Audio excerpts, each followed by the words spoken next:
오늘 함께 보실 하나님 말씀은 요한복음 11장 17절에서 44절 말씀으로 부활을 믿는다는 것이라는 제목으로 요한복음 시리즈 그 34번째 시간을 함께 하도록 하겠습니다.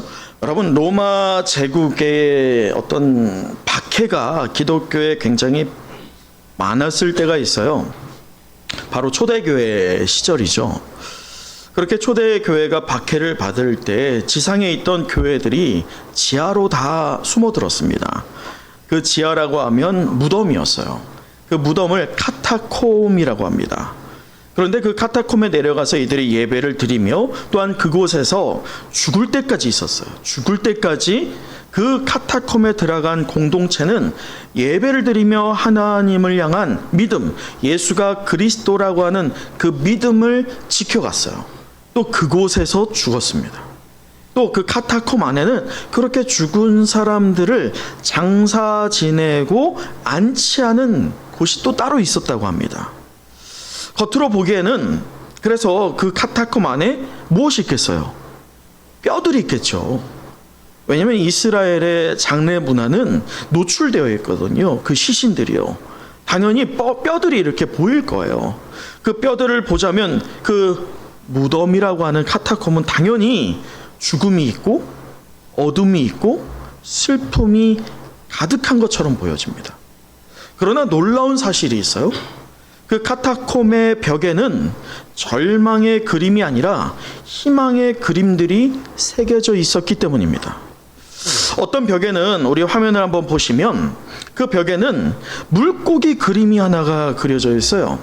그 물고기 아래에는 헬라어로 익투스라고 하는 말이 기록되어 있습니다. 이 말은요, 한 글자씩을 딴 거예요. 그 첫 마디가 뭐냐면 이에수스 크리스토스 데우 히오스 소테르. 이게 뭐냐? 예수 그리스도, 하나님의 아들, 구세주. 이 한 글자씩을 떼어서 만든 게 익투스입니다. 근데 사실 익투스라고 하는 말이 뭐냐면 물고기예요. 헬라어로. 그래서 이 헬라어의 익투스를 차용해 가지고 그렇게 카타콤의 입구에는요, 어떤 글도 없었어요. 익투스도 없어요. 사실은 어떤 그림만 있었을까요? 물고기 그림만 있었어요. 그것이 바로 카타콤이었습니다. 또 어떤 다른 벽을 보니 무엇이냐면 그 그림에는요, 다음 그림 보여주시면 이 그림이 카타콤에 그려져 있어요. 이게 뭐냐면 목자가 양을 어깨에 메고 있고 양들을 다스리고 있는 거예요. 이 목자가 누구겠어요? 이게 예수 그리스도예요. 다음 그림을 또 보면 또 다른 벽에는 요나의 3일 동안 죽었다 살아나는 그 뱃속에 있었던 장면이 카타콤 벽에 그려져 있습니다. 이것은 요나를 표현하는 게 아니에요. 무엇을 표현합니까? 예수 그리스도께서 요나의 죽음과 살아남처럼 예수님이 말씀한 그대로 십자가에 죽으셨지만, 무덤에 들어가셨지만 3일 만에 무엇하셨다? 부활하셨다 라고 하는 믿음으로 이 그림이 새겨져 있다는 것이죠. 그래서 이 카타콤 그 안에 보면 우리가 주목할 것이 무엇이냐? 초대교회 성도들은 벽에 죽음을 새기지 않았다는 거예요. 다음 그림 보시면 이것이 카타콤입니다. 사실 빛이 없으면 굉장히 어둡고 죽음 그리고 두려움으로 보일지 몰라요. 그러나 빛을 비추는 순간 그 사방에는 그림들이 새겨져 있어요. 하지만 그 그림을 하나하나 다 따져서 보면 죽음, 두려움과는 전혀 상관없어요. 오히려 희망, 기쁨, 소망들이 담겨져 있는 그림들이 가득할 뿐입니다. 사랑하는 은성의 영가족 여러분, 왜 그럴까요? 왜 그 무덤에서 죽음과 두려움이 아니라 왜 소망이, 희망이, 기쁨이 드러날까요? 이들에게 죽음은요, 끝이 아니라 그 죽음은 잠시의 쉼이자 예수님께서 반드시 약속하셨던 반드시 깨어날 부활의 아침이 바로 죽음으로 받아들여졌기 때문일 줄 믿습니다. 사랑하는 은성의 영가족 여러분, 오늘 우리가 부활을 믿는다는 것, 우리가 부활을 믿는다라고 고백하고 있지만 그 부활을 믿는다는 것은 단순히 죽음 이후에 어떤 살아남 이것을 말하는 것이 아닙니다. 우리가 부활을 믿는다라고 할 때 부활을 넘어서는 신앙의 고백이 우리에게 있어야 한다는 것입니다. 곧 지금 우리가 겪는 아픔 또한 절망이 분명히 있지만 그 가운데서도 반드시 우리를 다시금 일으켜 주시는 주님의 능력을 신뢰하는 믿음이 바로 깃들어 있는 것이 부활신앙일 줄 믿습니다. 그래서 이 부활신앙은요, 그 부활신앙으로 사는 성도는요, 무덤 같은 자리, 두려움이 가득해 보이는 자리, 절망 같은 자리에서도 희망을 노래하게 됩니다. 눈물 속에서도 다시 일어서게 될 줄 믿습니다.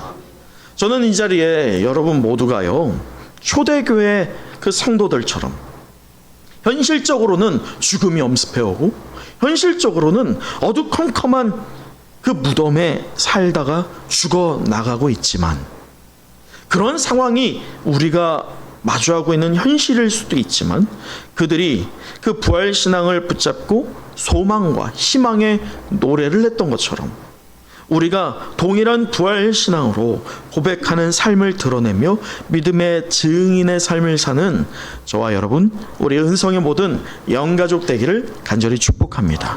이 시간 그렇게 우리 앞뒤 좌우 보시면서 우리 축복하는 시간을 가져보죠. 우리 손을 펼치고 웃는 얼굴로 이렇게 고백하겠습니다.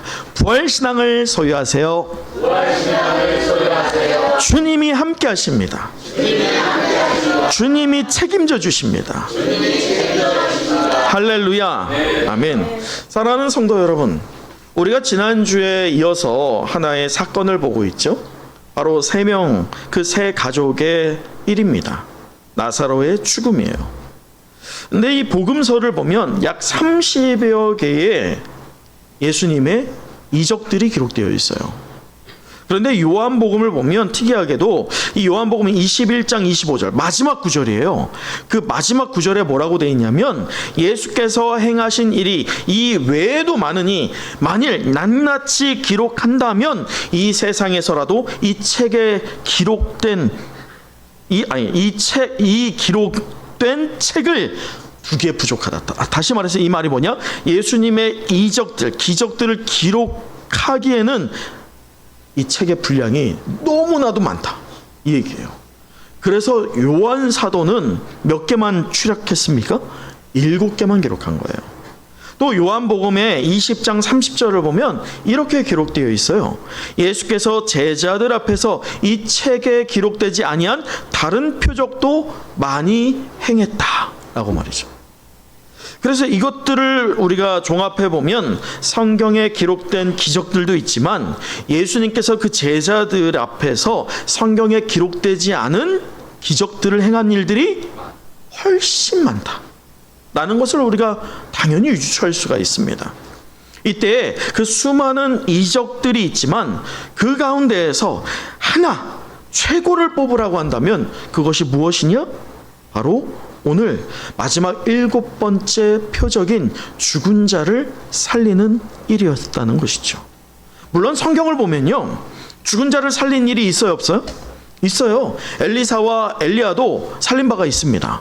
또 신약 시대에는 예수님의 제자들도 죽은 자들을 살린 바가 있습니다. 그런데요, 같은 죽음처럼 보이고 같은 살림처럼 보이지만 예수님이 말씀하시는 죽음, 예수님이 말씀하시는 다시 사는 것과 성경에 기록된 다른 죽음과 살림은 차원적으로 다르다는 것이에요. 본질적으로 그것이 분명한 차이점을 두고 있다는 것을 우리는 주목해야 됩니다. 자, 기억하시죠? 예수님께서 나사로를 죽었다라고 표현하시는데 그 죽음을 처음에 뭐라고 표현하셨어요? 우리 11절 함께 읽어보도록 할까요? 11절이에요. 함께 읽어봅니다. 시작. 이 말씀을 하신 후에 또 이르시되 우리 친구 나사로가 잠들었도다. 그러나 내가 깨우러 가노라. 여러분 보세요. 예수님이 이 죽은 자, 곧 나사로를 죽었다 라고 처음에 표현하지 않습니다. 그 죽음을 무엇이라고 표현해요? 잠이라고 표현해요. 잠. 이것이 왜 그럴까를 우리는 오늘 말씀을 통해서 해답을 찾아야 됩니다. 왜 그러냐? 죽음은 끝이 아니기 때문이에요. 예수님의 죽음 말이죠. 다시 일어날 쉼이라는 거예요.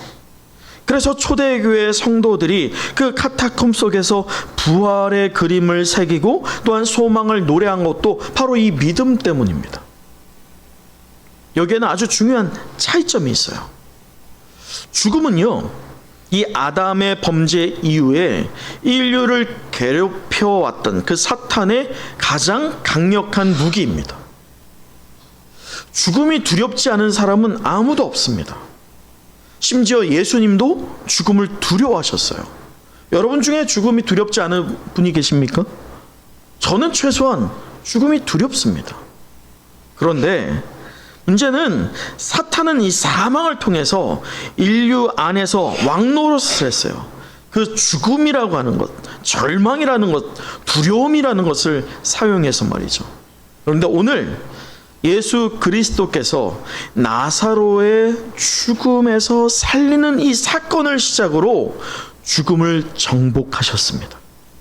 그래서 오늘 본문에 기록된 이 나사로의 부활 사건이 수많은 기적과 이적 가운데에서도 가장 놀랍고 탁월한 사건이라고 말하지 않을 수 없는 것입니다. 그렇다면 부활을 믿는다는 것이 구체적으로 무엇이냐를 오늘 우리는 나누고자 합니다. 부활은 그저 언젠가 부활이 있다는 사실, 그것을 단순히 내가 믿는 것, 아는 것, 이것이 부활이 아니에요.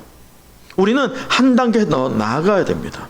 사실 오늘 말씀에서 마르다가요, 아주 귀한 고백을 하거든요. 자, 마르다가 뭐라고 하느냐?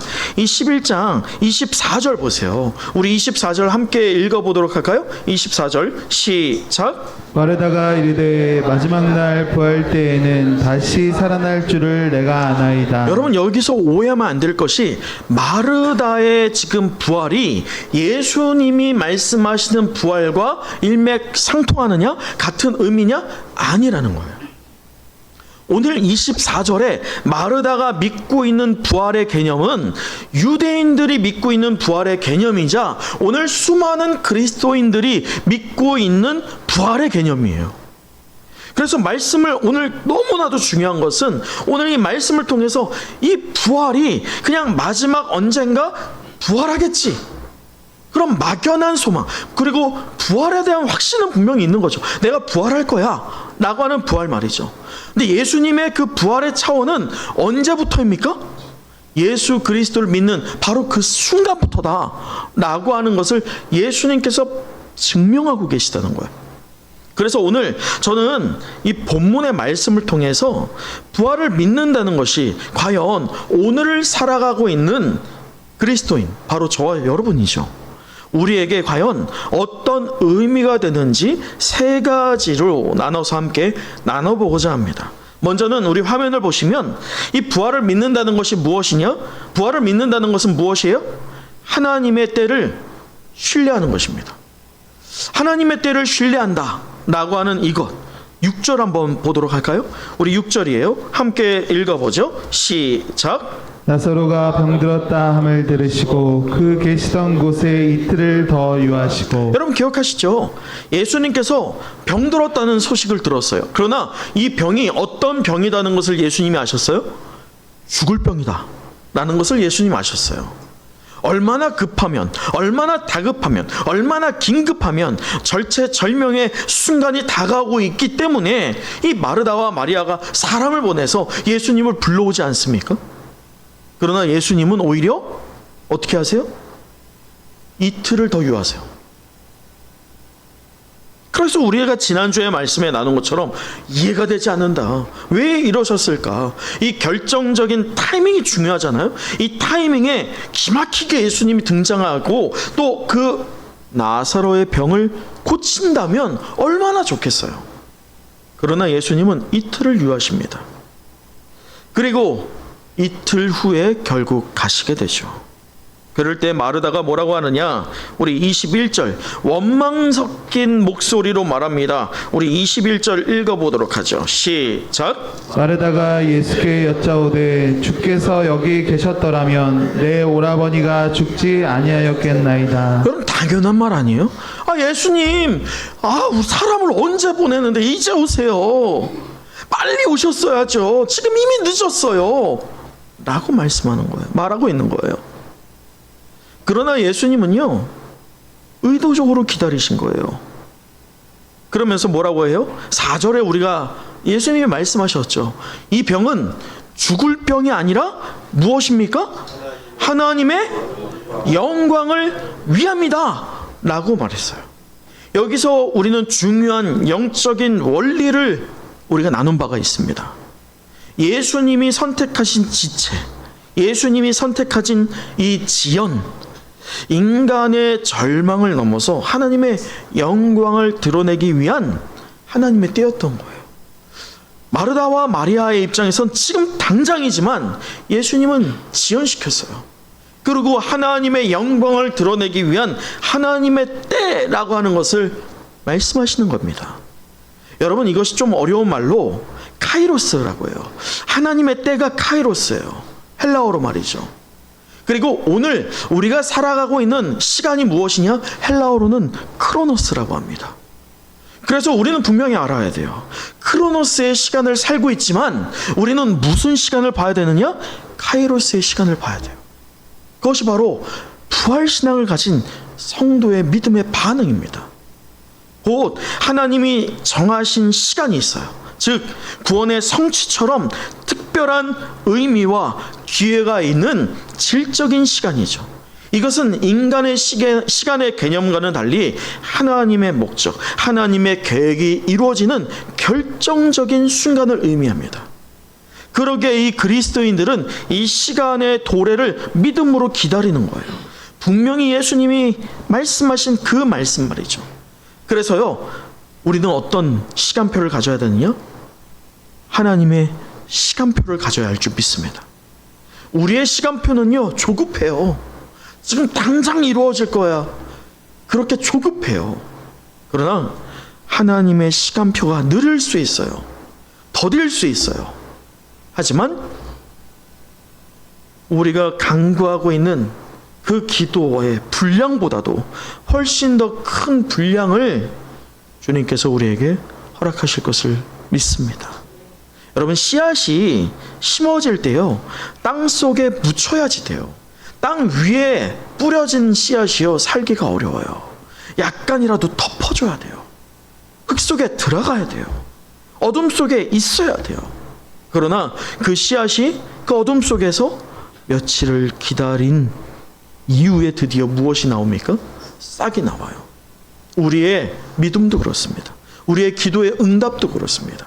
지금 당장을 요구해서 뭔가 이루어질 것을 기대하지만 때로는 응답되기도 하지만 응답이 보류가 될 때가 있어요. 지연이 될 때가 있어요. 그때 상심하지 마세요. 분명한 것, 하나님의 때를 신뢰하는 여러분 되시길 간절히 축복합니다. 또한 두 번째로 무엇이냐? 부활을 믿는다는 것은 새로운 시작을 무엇하는 거예요? 신뢰하는 거예요. 오늘 나사로가요, 죽었어요. 그 죽음을 가리켜서요, 예수님이 뭐라고 해요? 11절에 보면 우리 친구 나사로가 잠들었다 라고 말씀하셨어요. 그런데 제자들이요, 그걸 잘 이해 못해요. 잠들었다 라고 하는 말이 정말 잠든 거예요? 아니에요.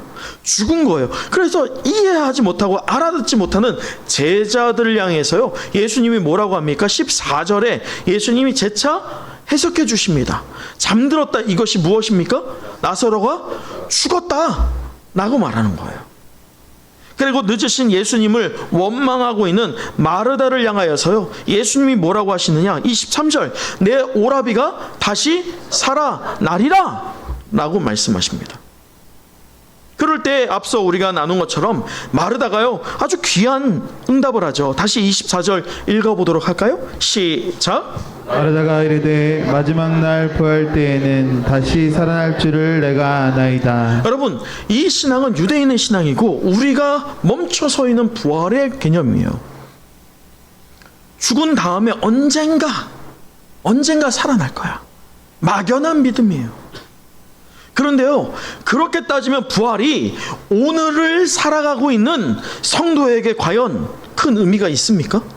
없어요. 왜냐? 부활은 죽은 이후에 언젠가의 일이기 때문이에요. 여러분, 오늘 나사로가 죽었어요. 마르다가 지금 가장 원하는 것이 무엇입니까?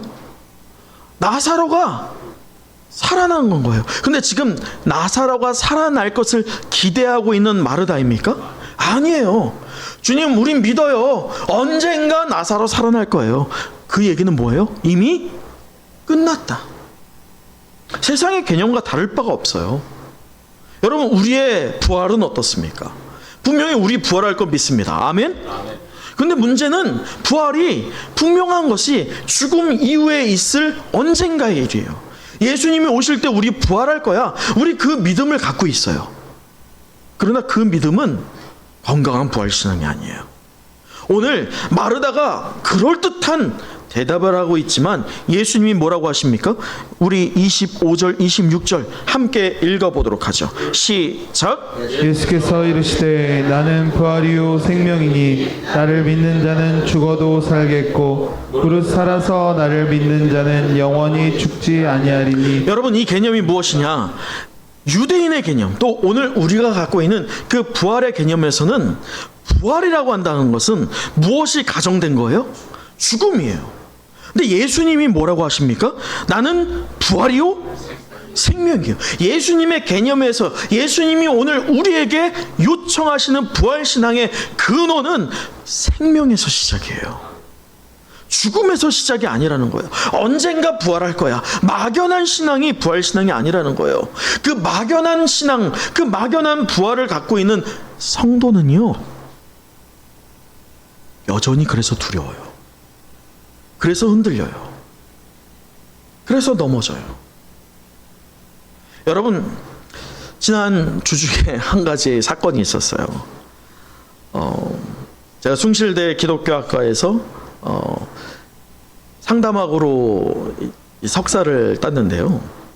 벌써 10년 전 일이에요. 그런데 연락이 온 거예요. 기독교 상담학에서 이 장학금 조로 5,500만 원을 누군가가 후원하셨는데 그 중에서 제 동문 중에 누군가 또는 교수님 중에 누군가 알려주진 않지만 그 추천인이 우리 교회를 딱 찍고서는 유일영 목사님 은성교회에 후원하겠다는 거예요. 1,500만 원을. 할렐루야. 얼마나 좋아요. 1,000만 원은 교회 물품을, 500만 원은 현금으로 헌금하겠다는 거예요. 할렐루야. 얼마나 은혜예요. 저는 정말 감사했어요. 그래서 저한테 뭐라고 하냐면 1,000만 원어치를 원하시는 것을 알려달래요.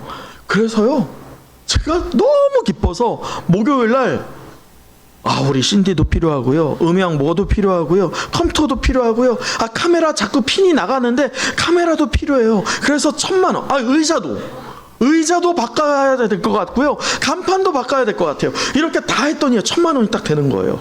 할렐루야. 와. 그리고선 저한테 말하는 게 오늘 오후 2시에 숭실대학교에서 증정식이 있으니 학교에 오면 된다 라고 하는 거예요.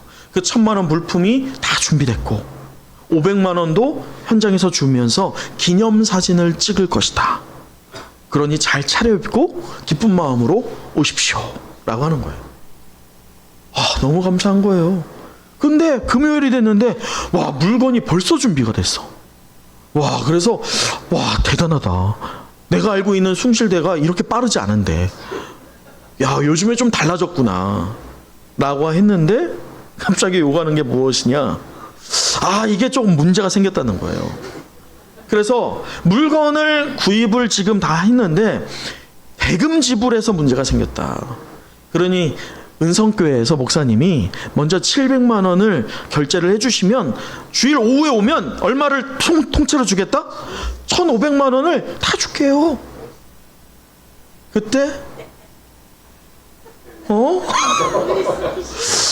이게 아닌데 하고선 학교에 다 알아봤어요. 학교도 몰라. 제가 시작이었던 거예요. 이제 이분이 점점 연말을 하고 있나 봐. 그러면서 저로 제가 신고하는 것을 통해서 학교의 전체 동문들에게 알려졌거든요. 근데 저는 너무 마음이 힘들었어요. 왜냐하면 우리 교회 처지가, 또 제가 그 1,000만 원, 1,500만 원이라는 돈에 그렇게 기뻐했다가 낙담하고 있는 저를 보면서 내가 이것밖에 안 되나? 겨우 사실 1,500만 원이 큰 돈이면 큰 돈이지만 우리의 인생과 우리 교회를 전체를 돌아볼 때 하나님이 이때까지 협력하셨고 부족한 부분을 채우셨어요. 근데 그 1,500만 원을 누가 준다고 하니 거기에 현혹됐던 저, 흔들렸던 저, 그것이 1,500만 원이 한순간 없어졌다라고 했을 때 그게 원래 없던 돈인데 마치 내 손에 있던 게 강탈된 것 같은 그러한 느낌이 제게 휘몰아치면서요, 너무 힘들었어요. 저는 너무 힘들었던 두 번째가 뭐냐면, 저는 오늘 오후 2시가 너무 걱정돼요. 왜냐면 이 사람이 저만이 아닐 수 있거든요. 저희보다 더 긴급한 교회 목사님들이 있을 거예요. 그 목사님들이 혹시나 그 돈을 송금했다고 할 때 오후 2시에 그 자리에 가면 학교에 알아봤더니 잠겨 있대요. 그 시간에 열질 않는데요. 왜냐면 제가 생각해봐도 제가 숭실대에 있을 때에도 주일날 행사가 있은 적이 없어요. 누가 교직원이 주일날 나오겠어요. 누군가는 그 오후 2시에 잠겨있는 문을 흔들면서 울고 있을 그 상황이 너무 화가 나는 거예요. 여러분, 우리의 믿음이 그래요. 그래서 오늘의 이 본문의 말씀이 우리에게 힘이 됩니다. 우리의 상황을 보면 두려움이에요. 우리의 현실을 보면 막막합니다. 흔들립니다. 그러나 여러분, 새로운 시작이에요. 잠으로 표현하고 있는 이것, 다른 본문에서도 똑같습니다. 다른 본문에서 뭐라고 하느냐, 우리 데살로니가 4장 14절 함께 화면을 보면서 함께 읽어보도록 할까요? 자, 시작. 예수께서 죽으셨다가 다시 살아나심을 믿을진대 이와 같이 예수 안에서 자는 자들도 하나님이 그와 함께 데리고 오시리라. 여러분, 이것은요 단순한 위로가 아니에요. 죽음의 본질을 바꾸는 선언일 줄 믿습니다.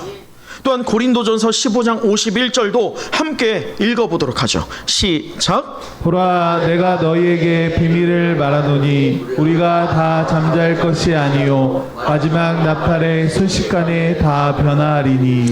여러분, 초대교회 성도들이 이 믿음을 붙잡고 있었어요.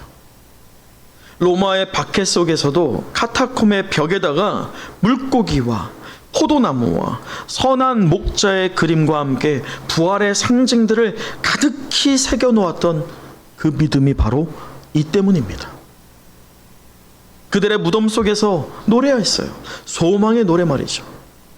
보이세요? 이제 예수님의 시선으로 우리의 죽음을 바라봐야 됩니다. 우리의 현실의 삶을 바라봐야 됩니다. 사탄은 죽음을 끝났다라고 보고, 또한 사탄은 우리의 현실의 절망감을 우리의 두려움으로 와닿게 합니다.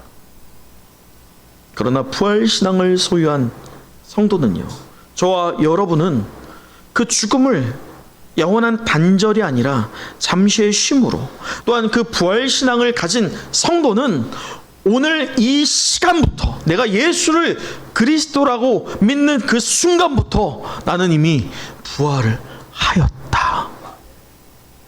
이전 것은 지나갔으니 보라, 새 것이 되었도다. 그것이 바로 부활의 시작이에요.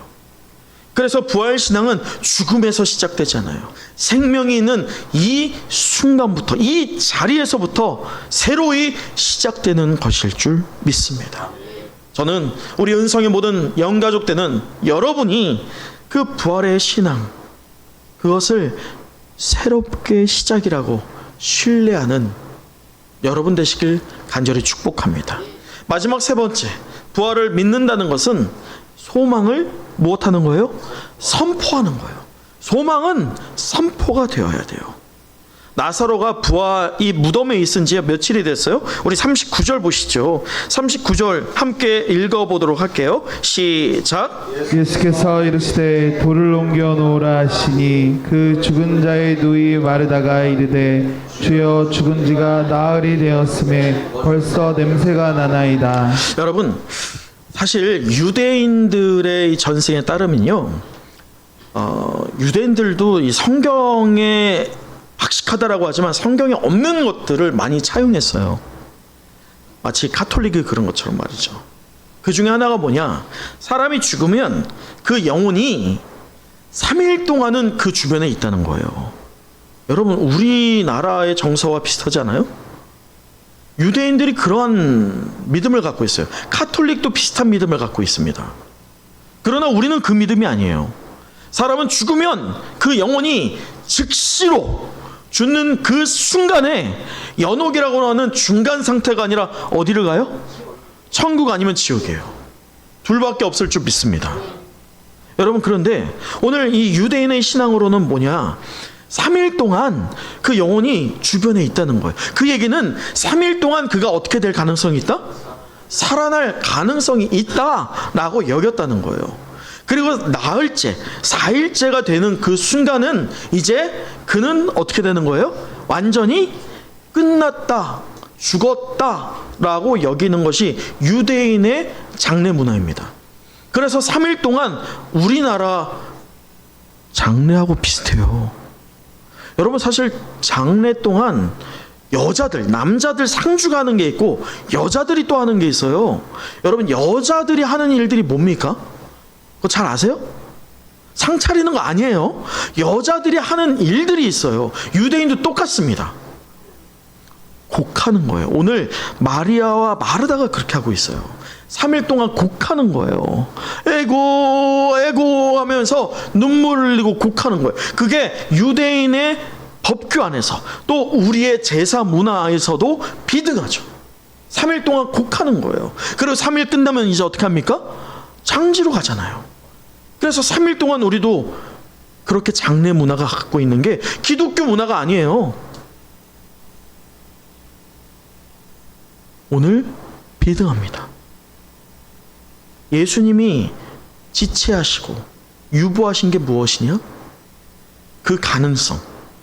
3일 만에 살아날 수도 있어 라고 하는 가능성을 완전히 차단하신 것입니다. 여러분, 그러면서 예수님께서 39절 돌을 옮겨 놓으라 라고 말씀하시고, 그리고 43절에 예수님이 외치십니다. 뭐라고요? 나사로야 나오너라. 할렐루야. 그 결과가 무엇입니까? 그 즉시 죽은 자가 수족을 통인 채로 살아나왔습니다. 보이세요? 절망의 무덤에서 예수님의 말씀은 소망으로 현실로 바뀌었습니다. 여러분, 이 사건은 에스겔 37장의 마른 뼈 골짜기를 우리에게 떠올리게 합니다. 완전히 말라 비틀어진 그 뼈들이에요. 그러나 하나님의 영이 임하자 그 마른 뼈들이 어떻게 됩니까? 큰 군대가 되어서 살아나죠. 부활의 주님 앞에서는 죽음도 절망도 끝이 아닐 줄 믿습니다. 사랑하는 은성의 영가족 여러분, 오늘 우리의 삶에도요, 무덤 같은 자리가 있지 않아요?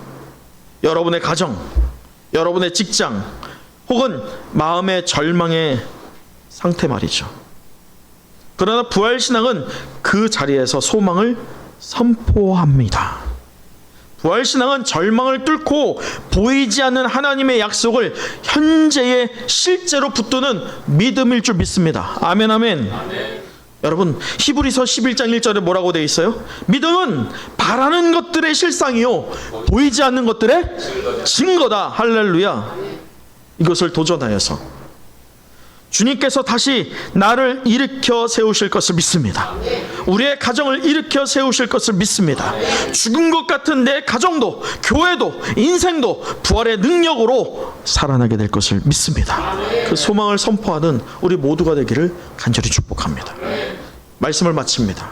오늘 우리는 이 요한복음 시리즈 34번째 시간으로요, 부활을 믿는다는 것이라는 제목으로 우리 함께 은혜의 말씀을 나눴는데, 마지막 44절 함께 읽어보도록 합니다. 44절 시작. 죽은 자가 수족을 베인 통째로 나오는데 그 얼굴은 수건에 쌓였더라. 예수께서 이르시되 풀어 놓아 다니게 하라 하시니라. 여러분, 오늘 예수님은 무덤에 있던 나사로를 향하여서요, 나사로야 나오너라 라고 외치셨어요.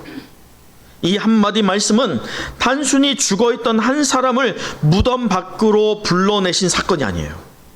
이 사건은 장차 모든 믿는 자들이 듣게 될 부활의 선언이자 오늘 바로 이 자리에서 영원한 생명으로 부르시는 선포일 줄 믿습니다. 나사로를 부르신 주님이 오늘 저와 여러분의 이름을 부르십니다. 죄의 무덤에서 나오라. 절망의 무덤에서 나오라. 세상의 두려움과 불신앙의 무덤에서 나오라 라고 우리에게 명령하십니다. 그때 우리가 반응을 어떻게 하겠어요? 주저해서는 안 돼요. 뒤로 물러나서는 안 돼요. 오늘 그 즉시로 반응했던 나사로처럼 우리도 머뭇거리지 말고 무덤을 박차고 나오는 우리 은성의 모든 영가족 되기를 간절히 축복합니다. 두려움의 무덤, 미움의 무덤, 불신앙의 무덤을 박차고 빛과 생명이신 예수 앞에 걸어 나오는 저와 여러분, 부활신앙을 소유한 우리 은성의 모든 영가족 되기를 간절히 축복합니다.